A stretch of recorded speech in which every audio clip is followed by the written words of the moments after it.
So this is what we refer to in Sanskrit as a time of satsang.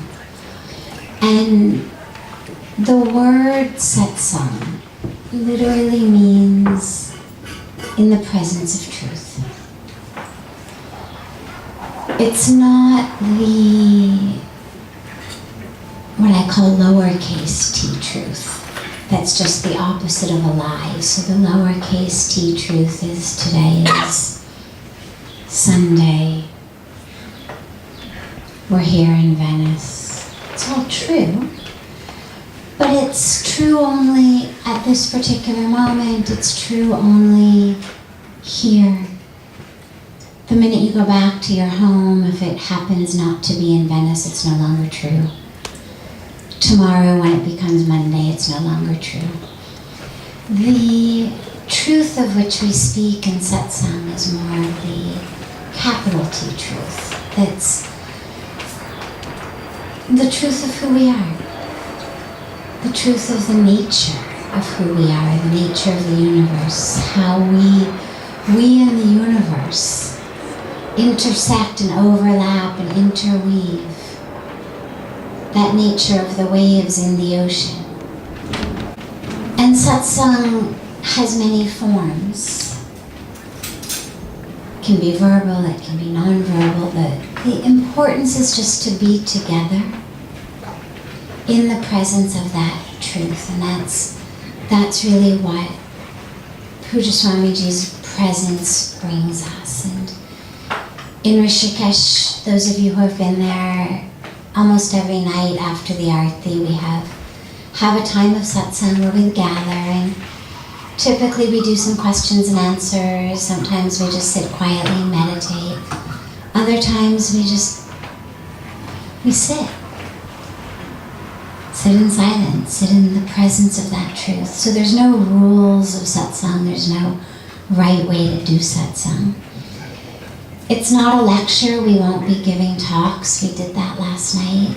Today was not an advertised event. It was not an official public sort of event. It was much more of just a time for us to be together cozy and closely and intimately. And Tommy and Kia have so lovingly opened their home for us to be together in satsang. If there are any questions that anyone has, we are happy to take them. If you would prefer to write down your question and not ask it publicly, that's also completely fine. Tommy and Kia can probably manifest some paper and pens for anyone who would like to do that. Maybe you could just share some of that around.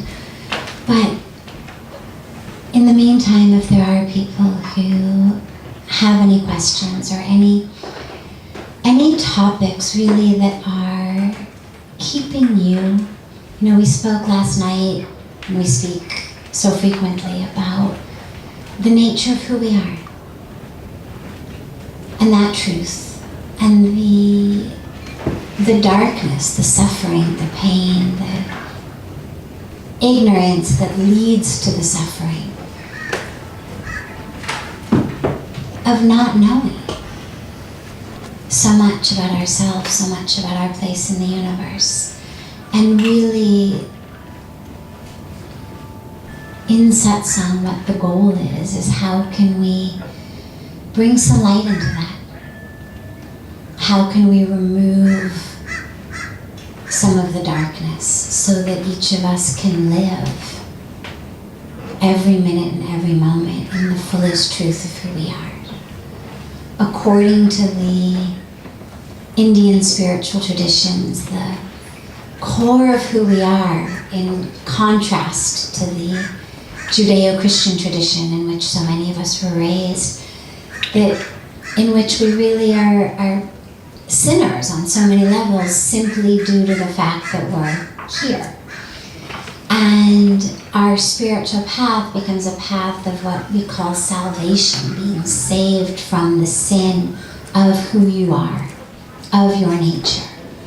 And Indian culture says the opposite, that the core of who you are is pure and perfect and divine.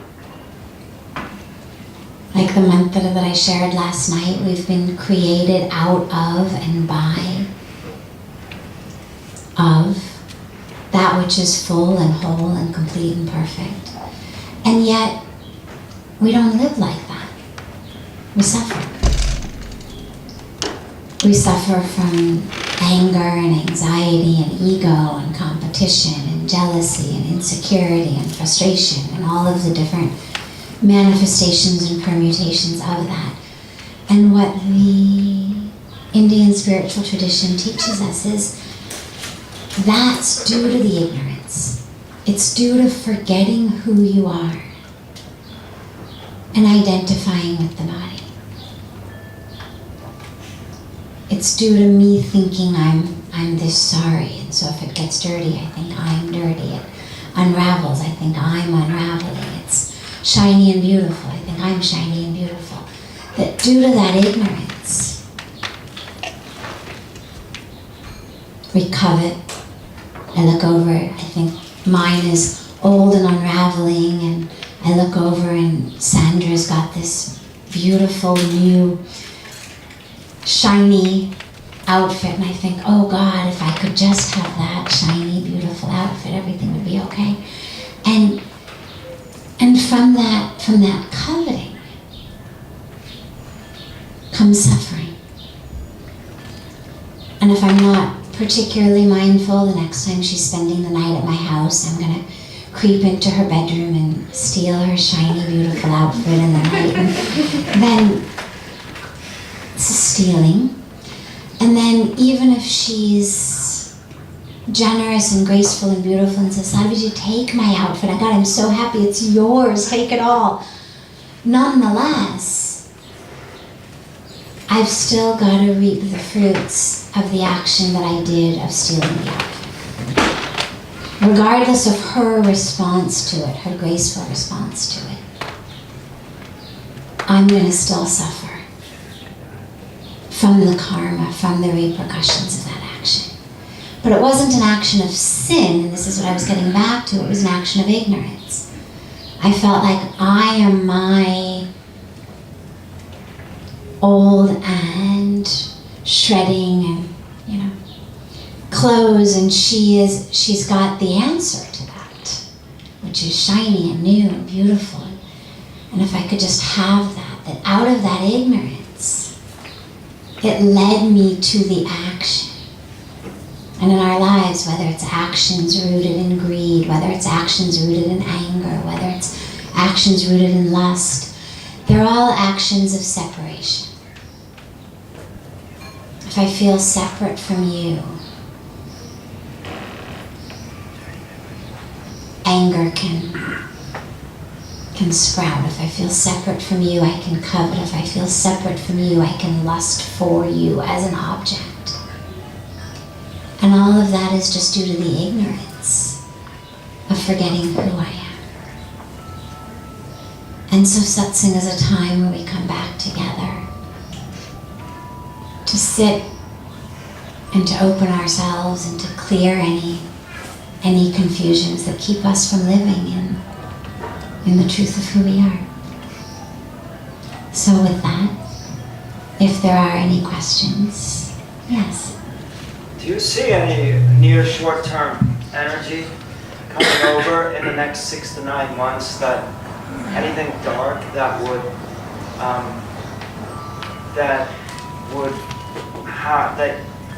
should prevent somebody from keeping to do inner work, that might prevent us from being distracted? Global events or anything like that?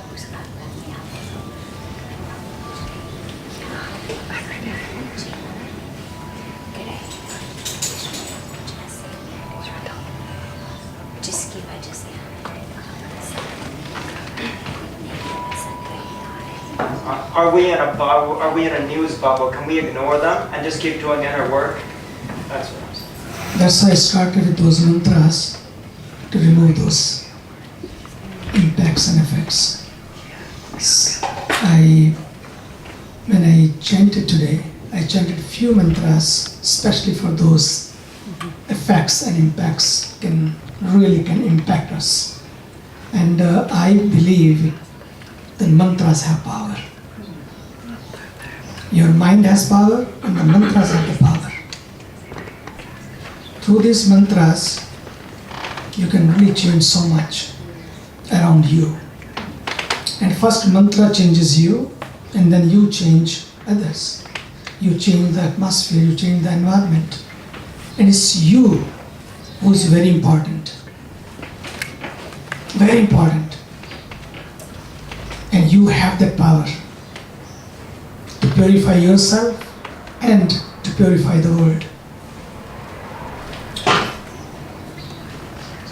And what is you are expecting or seeing in next 9 months or next few months? Yes, it is going to impact the world, definitely. But I can tell you,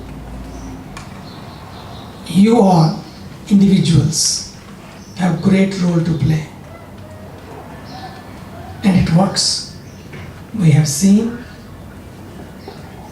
many times, I have seen in my young age, and since then, every day in my life, it works.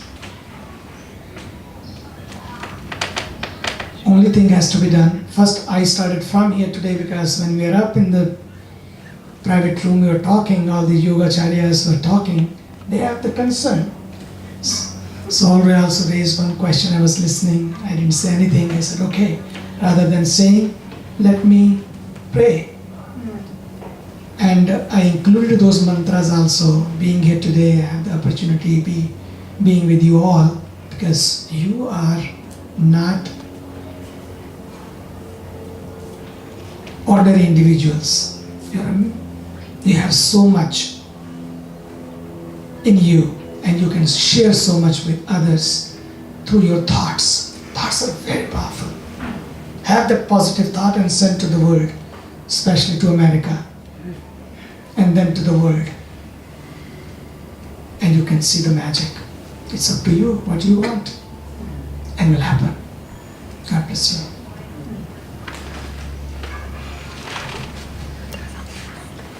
Is that a sheet of questions? There's a, yes.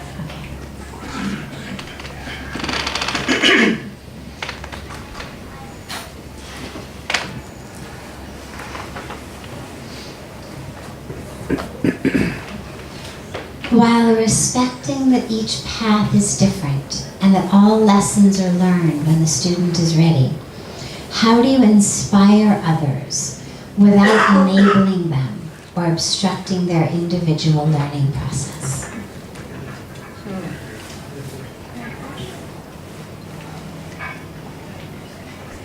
This is a very common question for those of us on a path who have friends, loved ones, family members who perhaps are not yet on the path, and how do we inspire that while simultaneously respecting their path and having that faith? All we can do is be a light. If you think for a moment about darkness, darkness is never removed by trying to convince it to leave.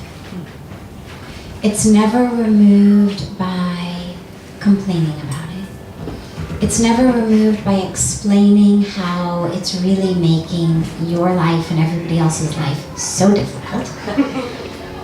It's not removed by the number of times that you fall and break your leg in the night tripping over your table. It doesn't care.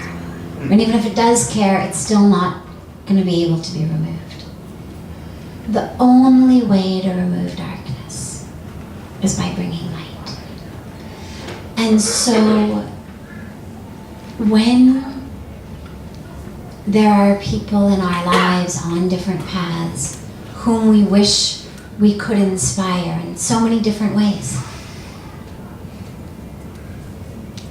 The only way to do it is to be a light. Trying to convince them, trying to explain, trying to pressure, trying to do any of the things that we do with good intention. We're not trying to nag, we're not trying to annoy, we're not trying to disrespect. We're doing it because we really feel like there is a better possibility for them, that there is light available. Unfortunately, it doesn't work. Especially when they're close to us.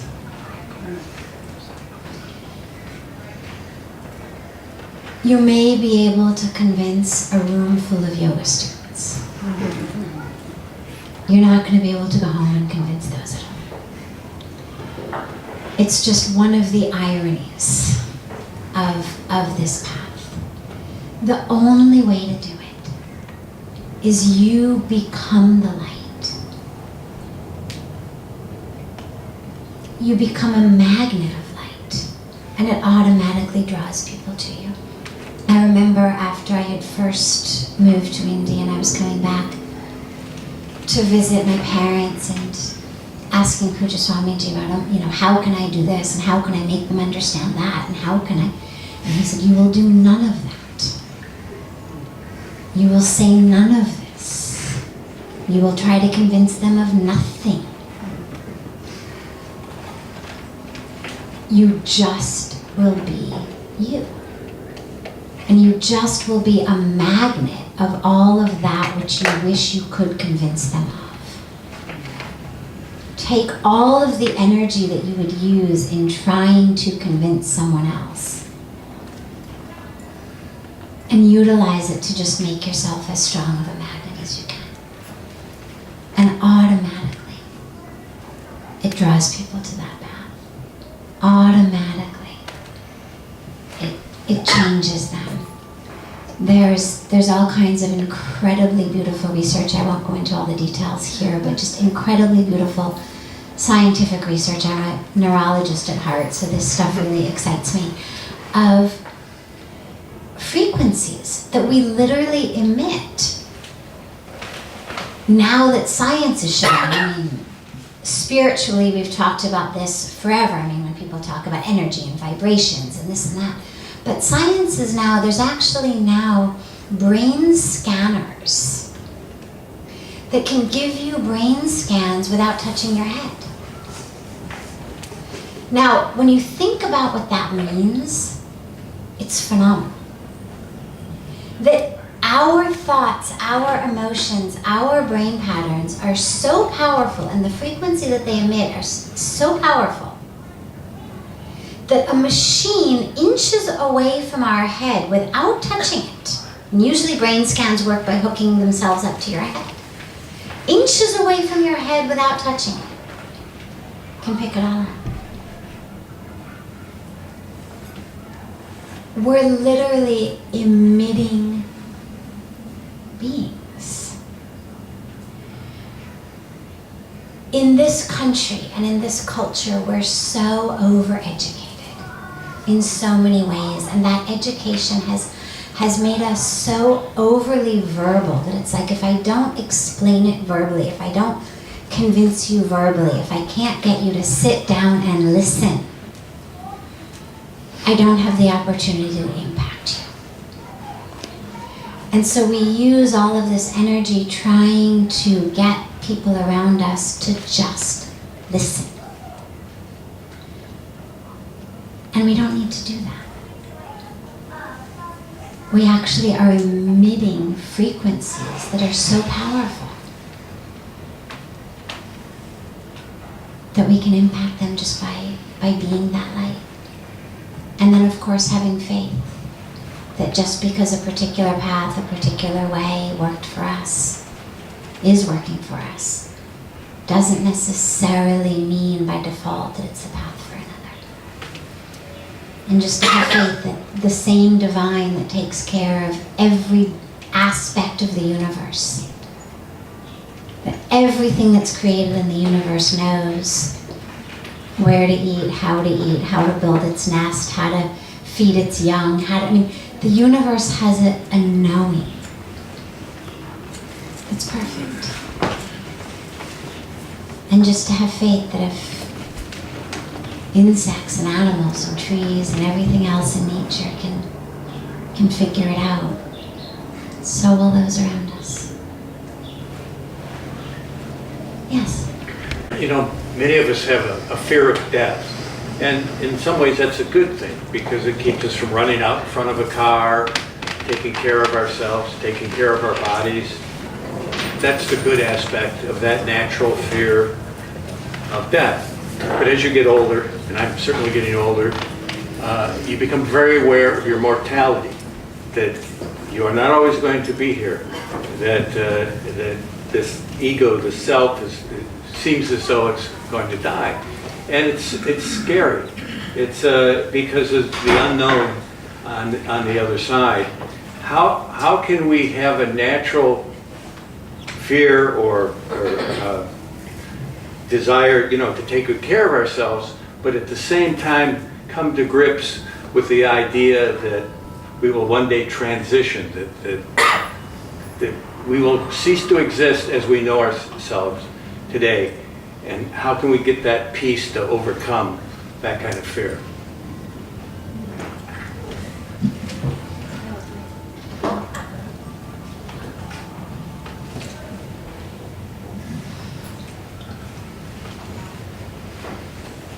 First of all, it's important to clarify between survival instinct and fear of death. They're not actually identical. Everything has a survival instinct. Try to kill a mosquito. Try to kill a fly. Everything will do whatever it needs to do to protect itself. It's what prevents us from running out into traffic. It's also what keeps the species going. Darwin explained very, very clearly how protection of the self, of course, is what enables us to have our progeny that therefore carry on, and this is how evolution works. That's very different from a fear of death. A fear of death actually prevents me from living. It's a subtle difference, but it's an important difference. My survival instinct is what's going to slam on the brakes before my brain even registers, oh my God, there's a car coming in the other direction. Instinctively, long before I've had time to figure it out, my body did it. You're walking downstairs, you slightly begin to slip. Long before the brain can figure out, oh my God, I'm slipping, I guess I should probably put my hand out to stop myself. You've already put your hand out. You've already broken the fall. But fear of death actually keeps us from living because it occupies so much of my mind. And then it takes us into this craziness. I spoke a little bit about this last night. It takes us into this craziness of believing that I am this body that's degenerating. That somehow if I've got wrinkles and gray hair, I've lost control.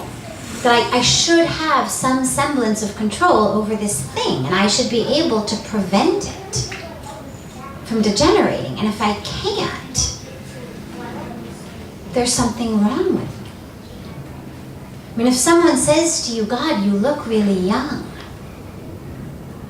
that means you look really great. And if someone says to you, God, you look really old, what it really means is you've let yourself go. Right? You look really old means you've somehow let go of this death grip on the color of your hair, on the collagen in your skin. You've taken one too many deep breaths. And you've lost it. It slipped through your fingers. What happened?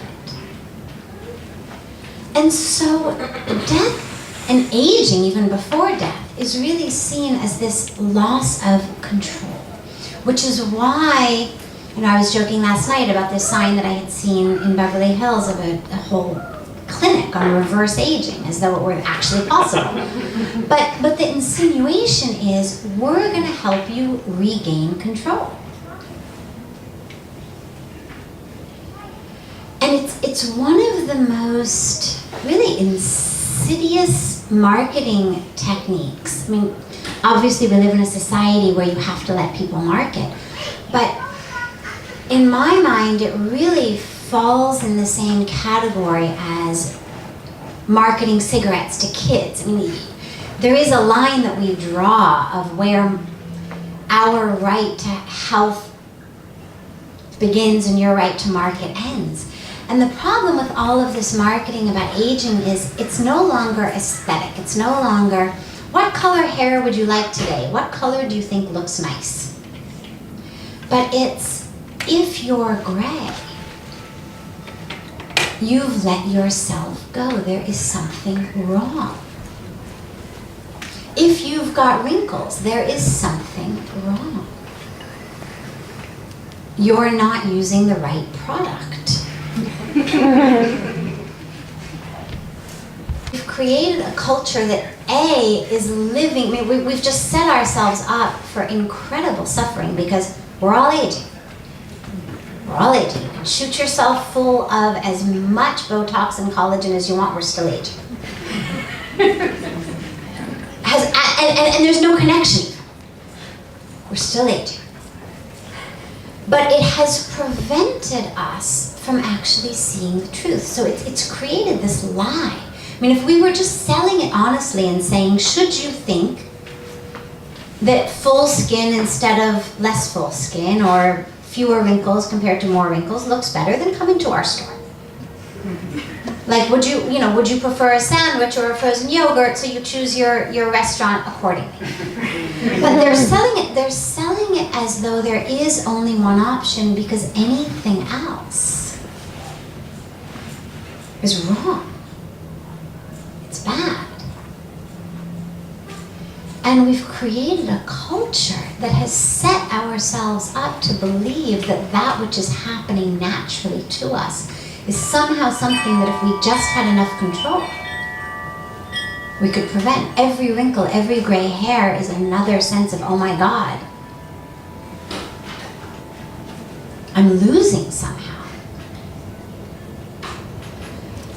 And so the first and most important thing, regardless of how old you are, is to recognize we're all aging. We're all dying.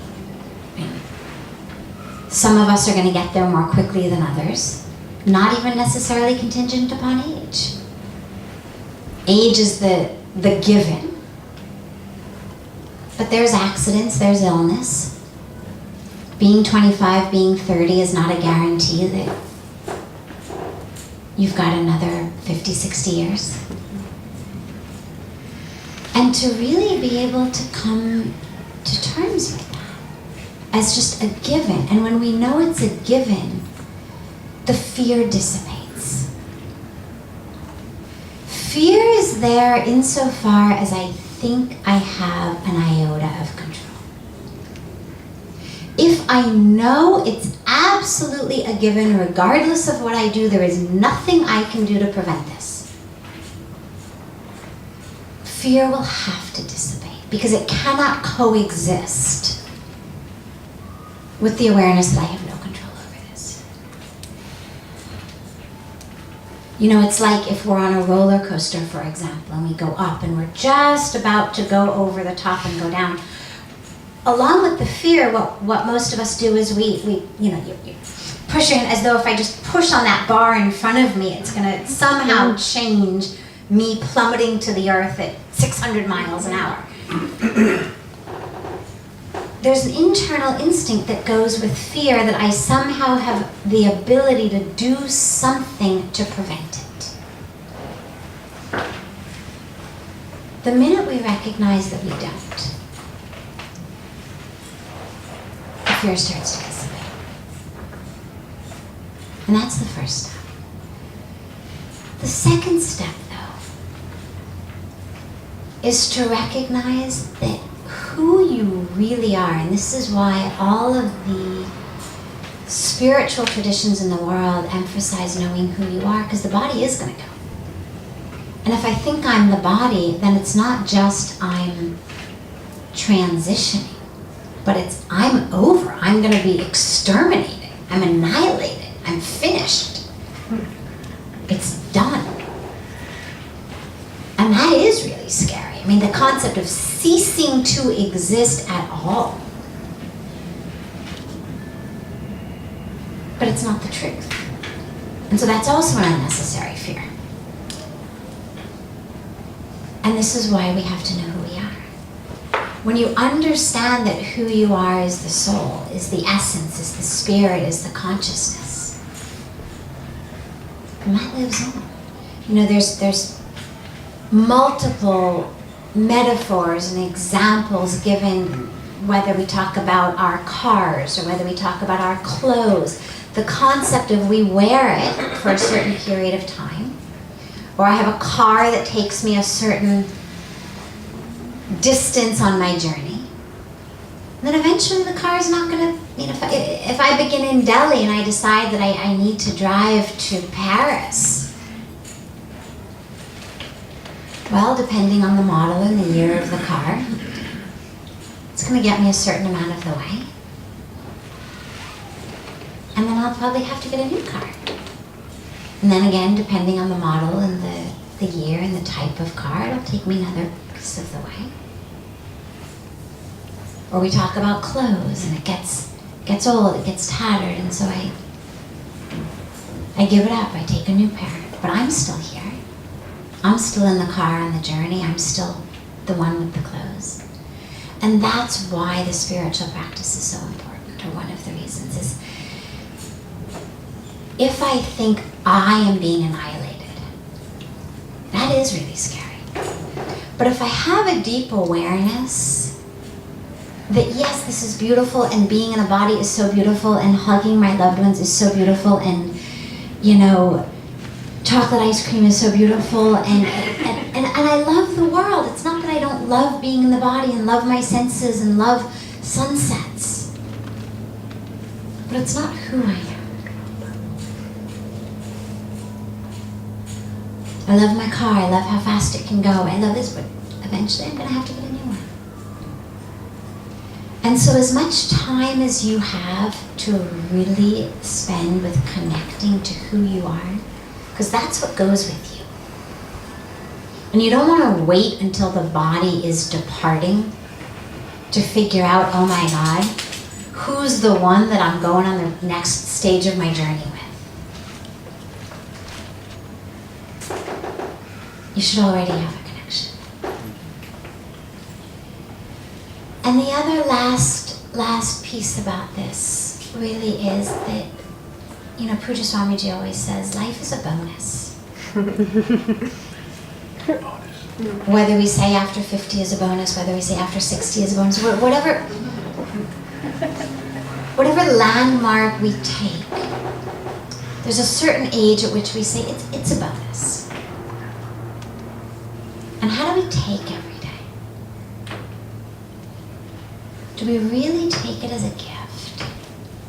There's a lot of people who live to old age who haven't really lived.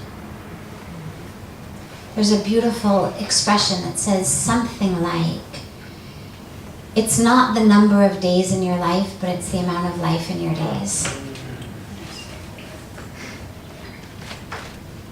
And how can we really fill our days with life?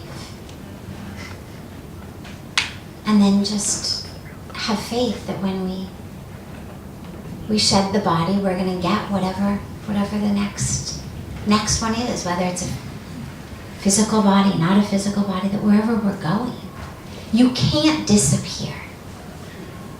The metaphor for me that's very helpful is the ocean and the waves. We take a form, the form is the wave.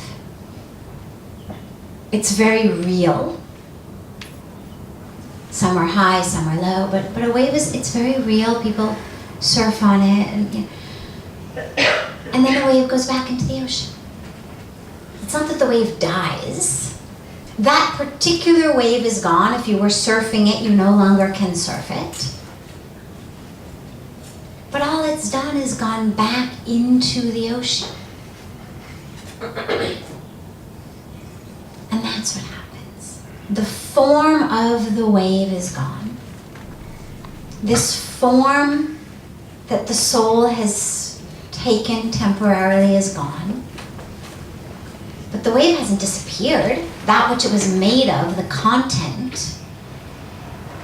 is still there. The form is gone, the content is there.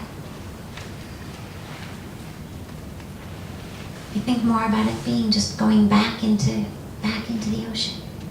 And then, depending on your particular journey, there'll be another wave. Or there'll just be ocean. But either way, you're there. Thank you.